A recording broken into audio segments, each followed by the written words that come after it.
Hello families, hello my sweet littles. Welcome to Storytime. I'm so happy you're joining me today. I have a wonderful book to read to you that was gifted to me by a neighbor. It's called Scruffy, the Tugboat. Now we did read another book that had a tugboat in it, but this one, his name is Scruffy, and we'll get to see all the adventures that he goes on in this book. But first, I wanted to share something with you. So I go around my house every day and I look at the things that are my favorite things, the things that I keep close by to me. And one of those things happens to be this necklace and this ring. And I wear them every day. Is there something that you wear every day that you love very much that reminds you of the person who gave it to you? Well, these two items are the things that remind me of the person who gave it to me, and they are very dear to my heart and I love them very much. I also have something else. It is a collection of hearts, and they are hearts with words on them. Now the blue one says dream. The red one says inspire, and the purple one says love. Now, you know Joshua and I's favorite color is purple, and so I absolutely adore that this one says love because it reminds me of the love that I have for my child and that I have for Joshua and that he has for me. Oh my goodness, these birds are flying everywhere. I'm so sorry. And then I have the one that's in red that says inspire, and when I look at that, it reminds me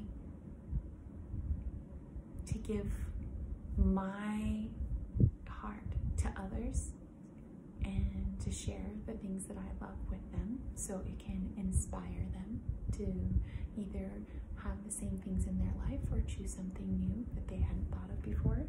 So with these videos of all of these books, I hope I inspire you to read from my heart to yours, lots and lots of books, and create a lot of wonderful artworks in your day. They're very slippery.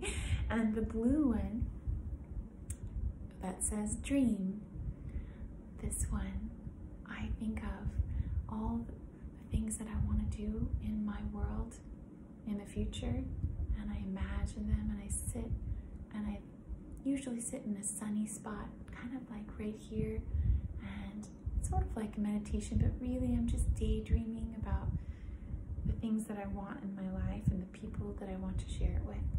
So these three hearts are kept in my kitchen, and where I usually am baking or cooking or washing dishes, and they help to remind me of the love that I have in my life and the love that I want to give to everyone else. So those are my favorite things that I wanted to share with you. I think I need a little tea. Thank you for bearing with me. And then, of course, some lavender. And I'm wondering if you guys are finding the scents that you really like. I just was listening to some of our neighbors walk past the house, my house, and they were commenting on the roses and how they smell like roses.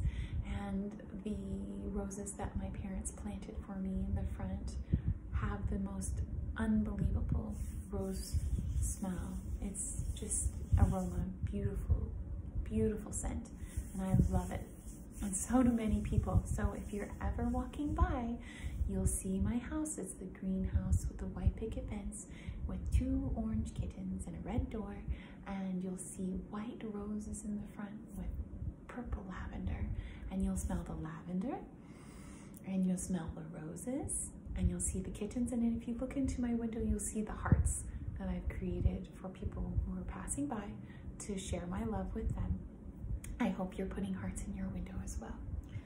Okay, we're ready to start our story, Scruffy.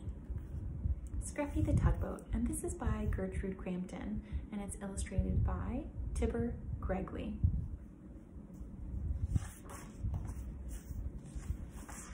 Scruffy was sad. Scruffy was cross. Scruffy sniffed his blue smokestack. A toy store is no place for a red-painted tugboat, said Scruffy, and he sniffed his blue smokestack again. I meant for bigger things. Here he is. I think he's dreaming, just like I was dreaming with my blue rock. And here he is in the toy store.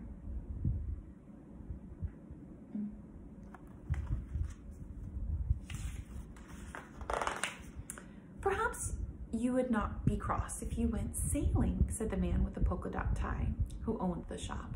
So one night he took Scruffy home to his little boy. He filled the bathtub with water. Sail, little tugboat, said the little boy. I won't sail in the bathtub, said Scruffy. A tub is no place for a red-painted tugboat. I was meant for bigger things. The next day, the man with the polka dot tie and his little boy carried Scruffy to a laughing brook that started high in the hills. Sail, little tugboat, said the man with the polka dot tie. So here he is in the bathtub, not being pleased. And then here he is at a little brook. Let's see if he likes that. It was spring and the brook was full to the brim with its water. And the water moved in a hurry, as all things move in a hurry when it is spring. Scruffy was in a hurry too.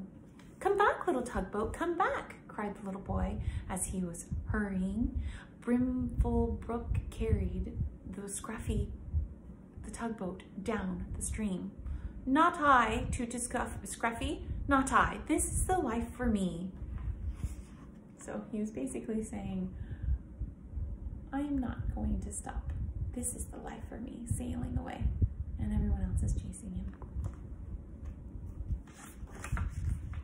All that day, Scruffy sailed along with the brook, past the meadows filled with cowslips, past the women washing clothes on the bank, past the little wood filled with violets. Cows came to the brook to drink. They stood in the cool water, and it was fun to sail around between their legs and bump softly into their into their noses. It was fun to see them drink, but when the white and brown cow almost drank Scruffy instead of the brook's cool water, Scruffy was frightened. That was not fun. There goes Scruffy.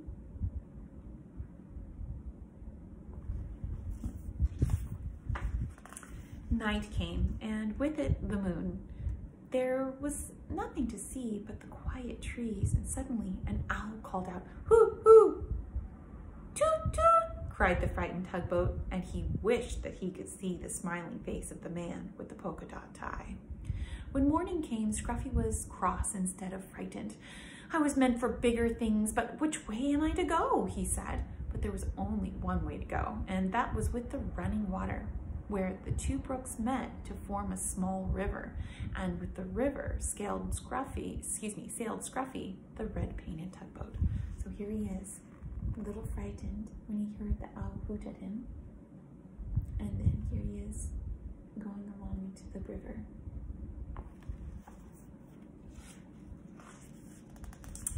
He was proud when he sailed past villages. People build villages at the edge of my river, said Scruffy, and he straightened his blue smokestack.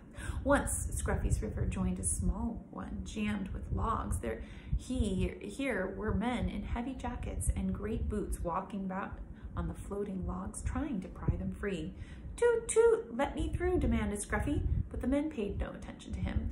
They pushed the logs apart so that they would drift with the river to the sawmill in the town.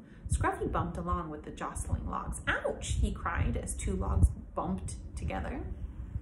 There's the town, and he was feeling very proud, so he straightened up his smokestack.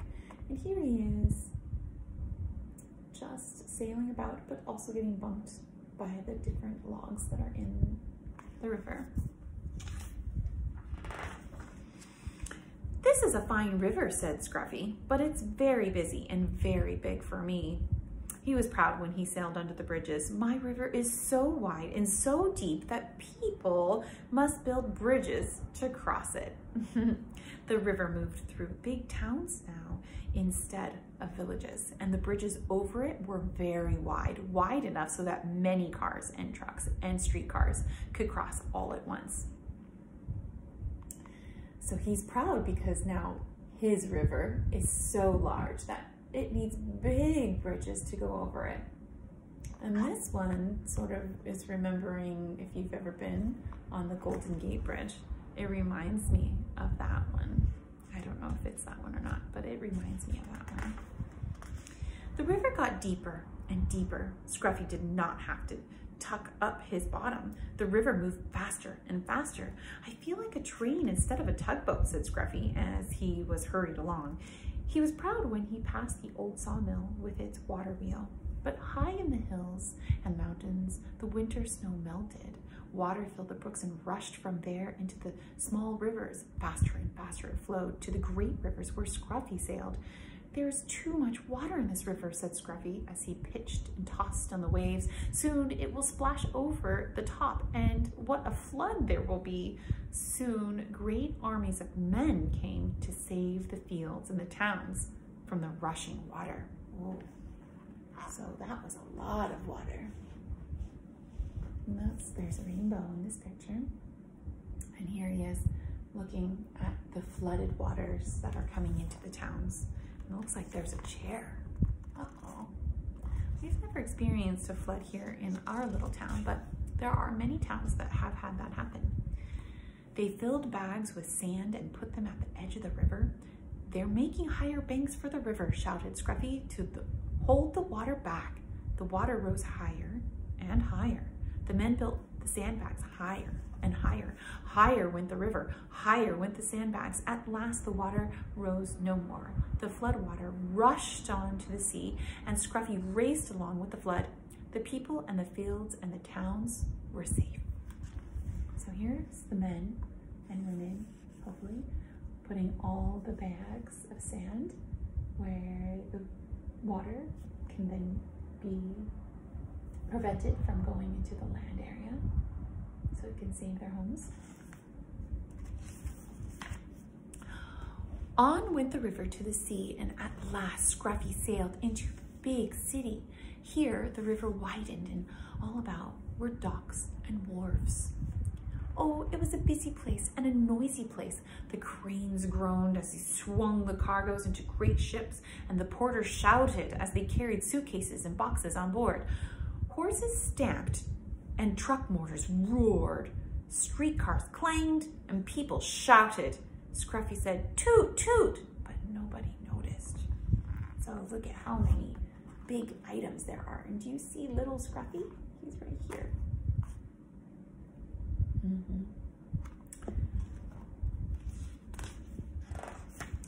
"Oh, oh," cried Scruffy when he saw the sea. "There's no beginning and there's no end to the sea.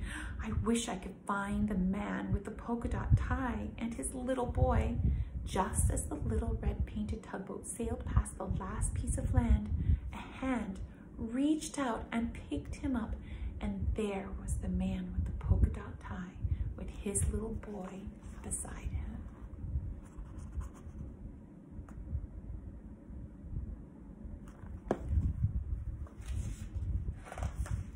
Scruffy is home now with the man in the polka dot tie and his little boy. He sails from one end of the bathtub to the other. "This is the place for a red painted tugboat," says Scruffy, "and this is the life for me."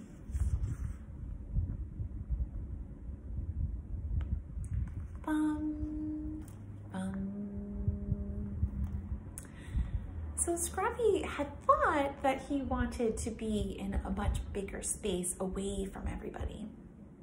But he decided at the end that he was lonely and he wanted friends and family around him. So it's always nice to be able to come home to your loved ones or have a place that you find comfortable and safe. And I invite you to snuggle into that space that you have in your home that feels really comfy and wonderful. And maybe you can draw a picture of Scruffy, or maybe you can create your own story about your own bathtub toy that you have at home. I'm so happy that you joined me today, and I hope you enjoyed this book. I love you all. From my heart to yours. Mwah.